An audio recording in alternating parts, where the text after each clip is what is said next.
What's up guys, my name's James and welcome to Boot Wizard Boot Reviews. I hope everybody is doing well and staying safe. What we're going to do is we're going to take a look at the Predator Freak Plus today. So we've already looked at the 0.3 laceless, the 0.3 lace, the 0.1 low. We've done a lot of Predator Freak on the channel. So if you do want to check out any of that stuff and any of the stuff I've got coming, make sure you get subscribed and of course like this video. But today it is all about the Plus. Now I've not been a particular fan of the Predator line, particularly the last couple of generations with the new striking element. I just don't think that the shape has been particularly good, and I think it's led to the boot being poor, and overall, I'm not a fan of laceless boots. So this hasn't got a lot going for it with my own personal expectations, but we're gonna give it a fair shot. It's been out on the pitch. Let's see how it holds up. If you can support the channel, by the way, please head to patreon.com/bootwizard where you can find out how to do so. It's greatly appreciated. Let's just crack on with the review.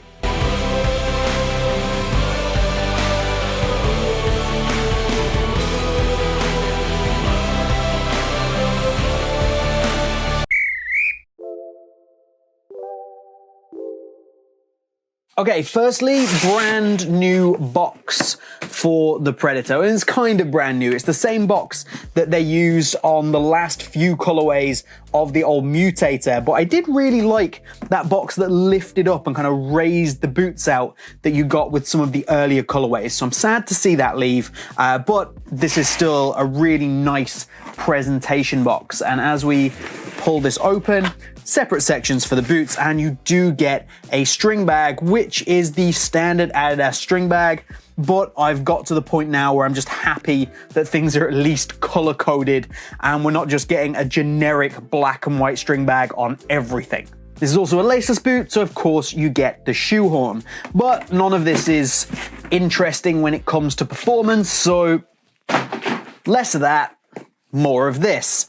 And what we've got here is essentially a facelift. So much of what you get here is very much the same as what you got from the Mutator.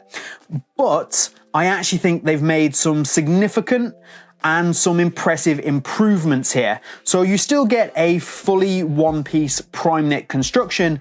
Now this is different to the prime knit that they say is on the 0.1 models. So the 0.1 low is a prime knit that is a textile. This is a prime knit that's an actual knit, because Adidas like to be confusing.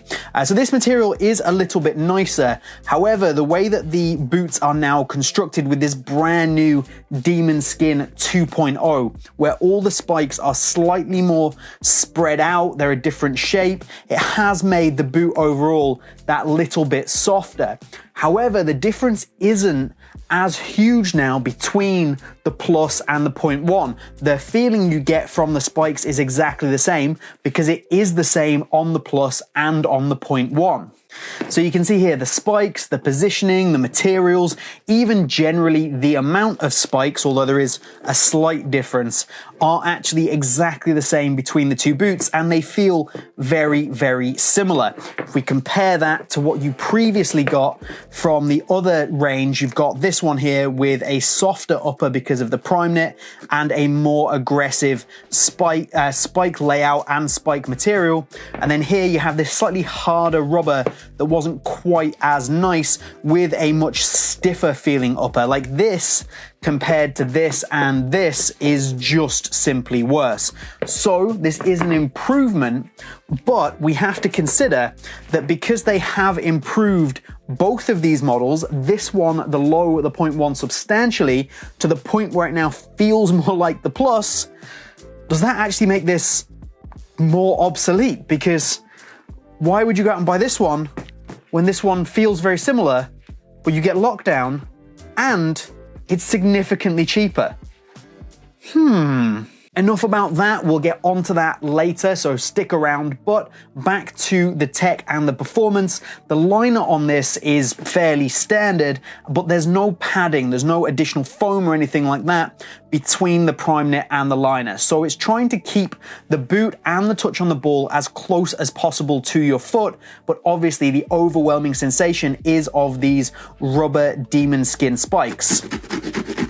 which do have a serious effect on your touch on the ball. Not necessarily in a bad way, it all just depends what it is that you like, what it is that you're looking for, and I think that this definitely does give you a benefit when it comes to trying to get that touch, that bend, maybe that swerve on the ball, simply because it's rubber, and that's what rubber does. It grips onto the ball more. It also helps in wet, although it does make an annoying noise when wet, and it is really good technology. Now, it's not something that is 100% for me. I do prefer the feeling of being that little bit closer to the ball, and I don't mind a striking element, but I maybe don't want it all over the boot, but that's very much personal preference. If you like the idea of a striking element, I think that this is far better than what you got on the previous generation because it's just not as intrusive. The boot feels that little bit more flexible, and it feels like you have more control over how much you use this Demon Skin 2.0. It's not a case of hit the ball every time and the Demon Skin kind of takes over or is the primary feeling. You can actually feel like you can put a bit more nuance into what you're doing, and the boot goes with you there. It also means that the upper is that bit more flexible, which is great. I think overall the improvement here is simply by spacing out the Demon Skin and giving you less of it, which you might think is counterintuitive, but it's really not, has done a fantastic job. And, you know, side note, I also think it looks a lot nicer. Something else they've done when compared to the previous generation is to adjust the design in the collar. So you still get this ridiculously high back piece and just generally that crazy design, which I'm absolutely not against in general because I don't know, I like things that try something new, that look a bit different. This is so pointless and so unnecessary, but I do kind of like it. You can see though that it is now different. Instead of just having a one-piece knit central section that runs up into this very high collar, it's now almost separated into two sections. This section here that runs backwards into the heel of the boot and is stitched in. It almost acts as a stretchy compression band that aims to push your foot further into the boot and into the heel in the back. And then that leaves this just, I don't know, attached and spare. It does make this back piece feel a little bit more pointless and a little bit more superfluous, but I actually like this design change. Do I think it makes a huge difference in terms of getting extra lockdown, getting the boot, getting your foot pushed into the back of the boot?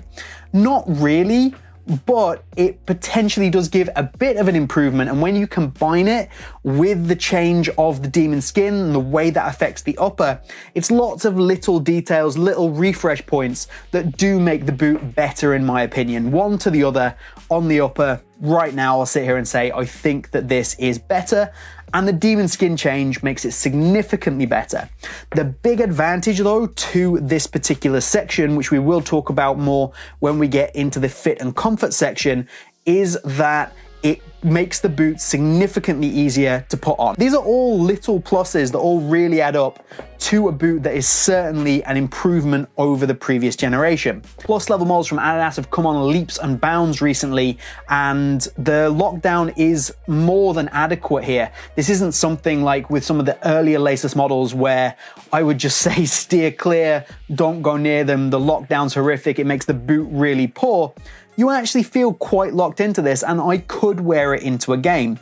The problem you have, of course, is that I would rather wear this because it has laces and I have adjustability. But if you are dying for a laceless boot, you've got the money to drop on it, then it's not bad because the lockdown isn't awful and the responsiveness is adequate.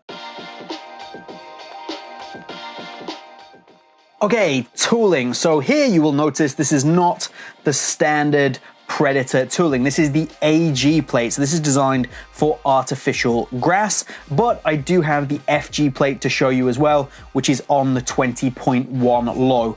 Both are fine. There's nothing incredible about either of them in my opinion. They do a good job. There's a decent amount of responsiveness and spring back in the forefoot, and overall the stud pattern is very Adidas. The stud shape is completely fine. It's an improvement over what you got on the generation before the Mutator, the 19 generation, but nothing has changed from generation to generation here. They're exactly the same with that split sole design.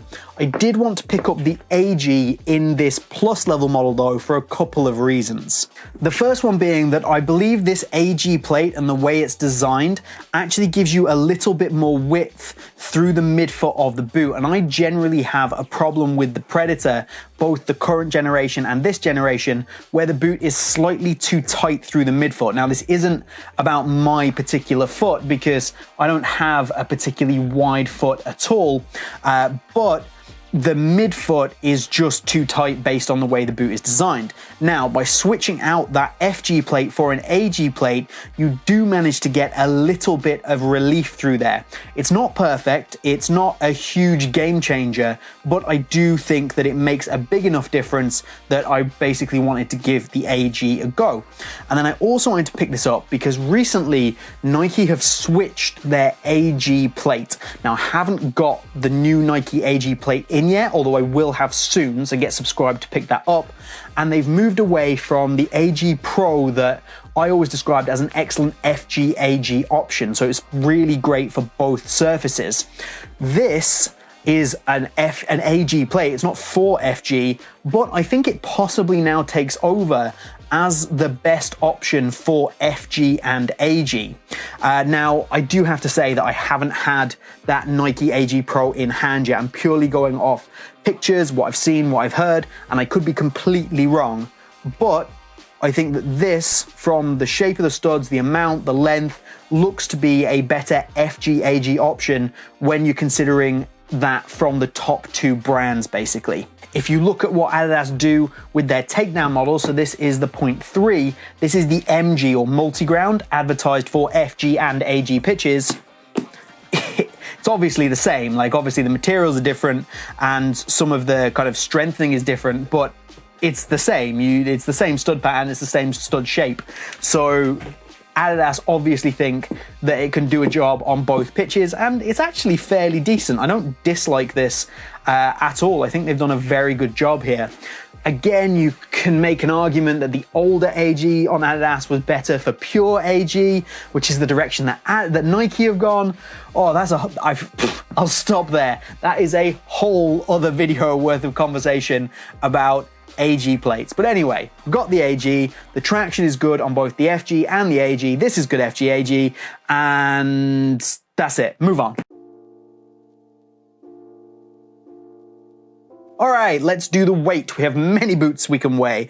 Let's start with the Freak Plus, coming in at 227 grams. Not particularly light, but it's certainly not heavy. And for a boot of this style in this category, I don't think 227 is a huge issue.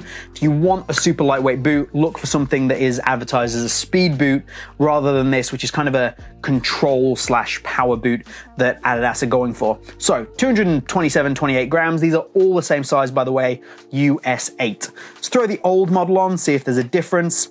223 grams on this one. This one is more used, so there's going to be a slight difference, but honestly, you're not going to feel that on feet at all. If you compare it to what you get from the 0.1, whack that on there, 224 grams. Again, basically the same in the Freak 0.1. And then just for fun, because it's here, the old Mutator 0.1 low, 221 grams. They're all basically the same.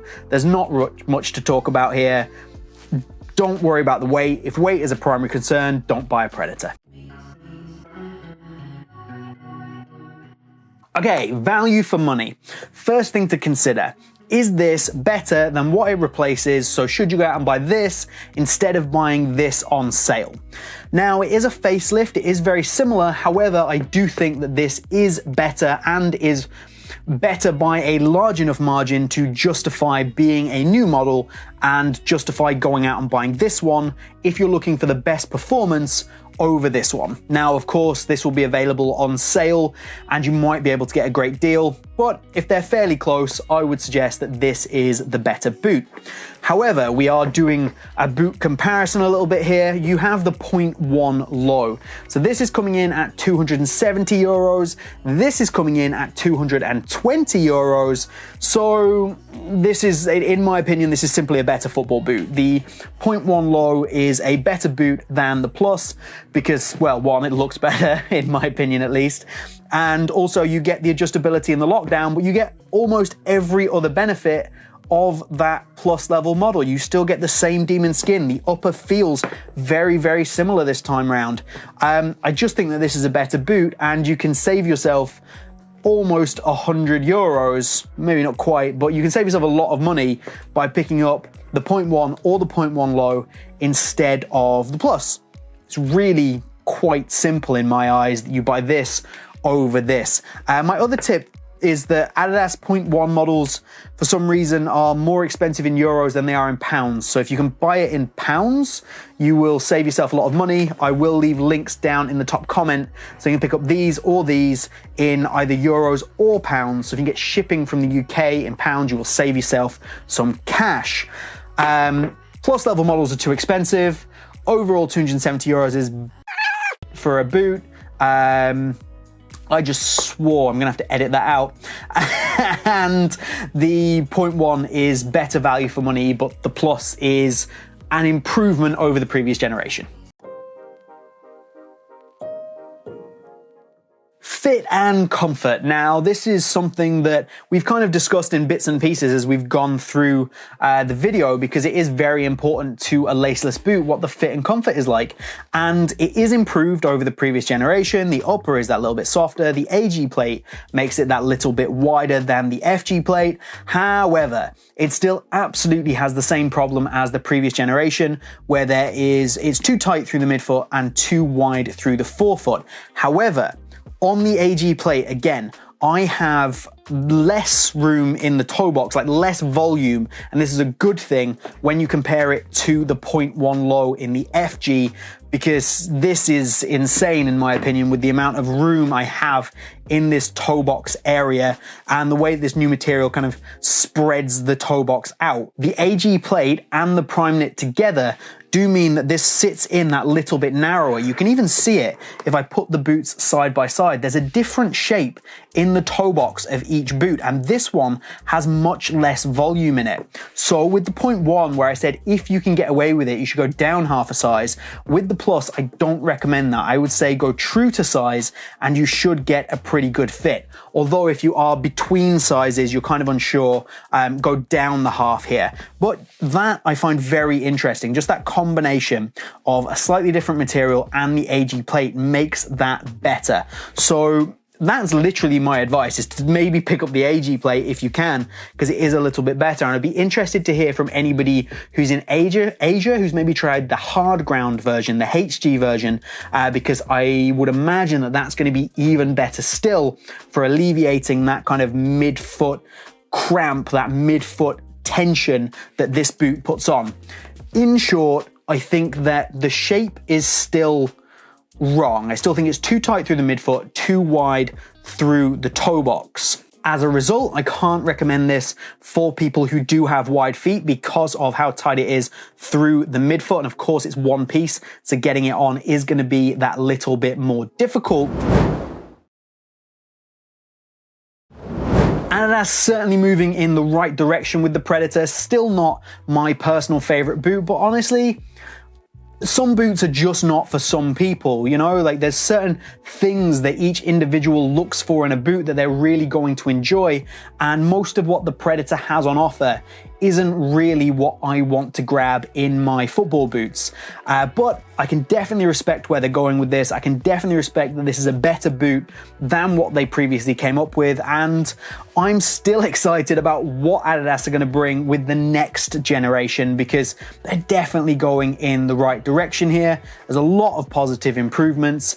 And whereas I would never, ever, ever take this or this into a match, you might be able to convince me to do it with either of these. And I think that's probably the biggest compliment I can give it. It might not sound like a compliment, but it really is. If you can convince me that a boot is what I want to take into a game, then that's a pretty big deal. And on the right day, you might convince me to take this one. And I don't know, if you paid me a lot of money, I might take this one. It's far superior than what you got before. Do let me know what you think. Remember to like the video if you want to see more plus level reviews. Get subscribed to Boot Wizard if you are not already. If you're not, why not? And of course, if you can support us, please head to patreon.com/bootwizard, where you can help support the channel or help feed my very cute cat. That's all from me here today. Have a good one, and I'll see you soon.